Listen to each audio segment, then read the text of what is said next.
देश के भगोड़े हीरा व्यापारी मेहुल चोकसी को लेकर एक बड़ी अपडेट सामने आई है। दरअसल खबर है कि पंजाब नेशनल बैंक से लोन धोखाधड़ी मामले में वांटेड भगोड़े हीरा व्यापारी मेहुल चोकसी को बेल्जियम में गिरफ्तार कर लिया गया है।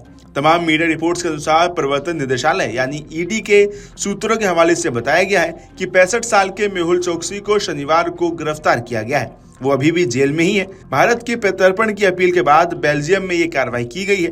ईडी और केंद्रीय जांच ब्यूरो यानी सीबीआई ने बेल्जियम में संबंधित विभाग और अधिकारियों से मेहुल पर कार्रवाई करने का अनुरोध किया था। रिपोर्ट के मुताबिक पुलिस ने चोकसी को गिरफ्तार करते समय मुंबई की एक अदालत की ओर से उसके खिलाफ जारी किए गए 2 गिरफ्तारी वारंट का हवाला दिया। वारंट 23 मई 2018 और 15 जून 2021 की तारीख के थे। हालांकि मेहुल चोकसी के खराब स्वास्थ्य और अन्य कारणों की वजह से आशंका जताई जा रही थी कि पुलिस उसे ज्यादा देर तक जेल में नहीं रख पाएगी और उसे जमानत मिल सकती है। ऐसे में अगर आपको भी मेहुल चोकसी के बारे में ज्यादा जानकारी नहीं है और आपके मन में सवाल चल रहा है कि आखिर ये मेहुल चोकसी कौन है, उसने भारत में क्या अपराध किया, वो आखिर भारत से भागा क्यों और कैसे उसने इस सारी प्लानिंग को अंजाम दिया, तो आपके सभी सवालों के जवाब अपनी इस वीडियो में देते हैं।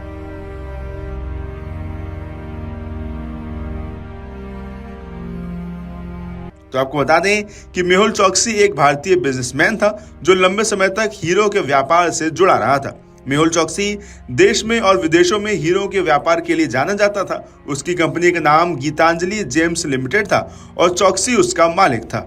ये कंपनी हीरे और आभूषणों के व्यापार की टॉप कंपनीज में से एक मानी जाती थी और इसके भारत सहित पूरी दुनिया के कई देशों में शोरूम हुआ करते थे।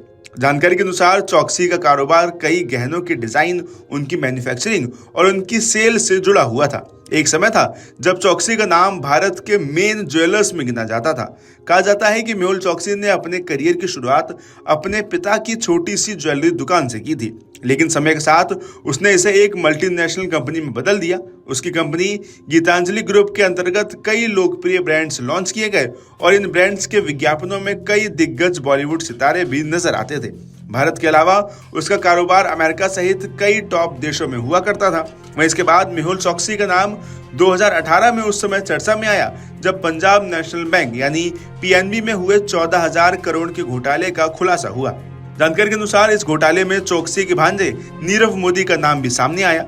जांच एजेंसियों ने बताया कि दोनों ने मिलकर बैंक अधिकारियों के मिलीभगत से फर्जी लेटर्स ऑफ अंडरटेकिंग यानी LOUs के जरिए विदेशी बैंकों से लोन लिए थे और उन्हें चुकाया ही नहीं। जब घोटाले का पर्दाफाश हुआ तो उससे पहले ही मेहुल चोकसी भारत छोड़कर भाग चुका था।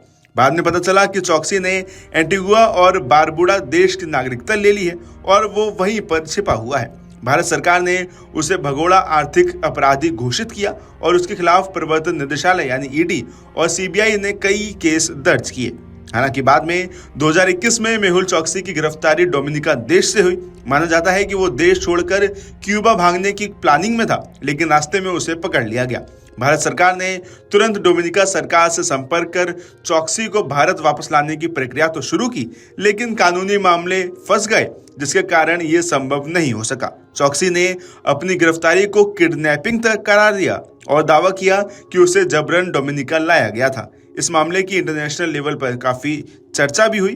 वहीं इसके बाद अब एक बार फिर चोकसी को पकड़ा गया है। अब भारत सरकार लगातार बेल्जियम सरकार के टच में बनी हुई है और आगे देखना दिलचस्प होगा कि क्या होता है और इस प्रत्यर्पण प्रक्रिया में उसे भारत को सौंपा जाता है या नहीं।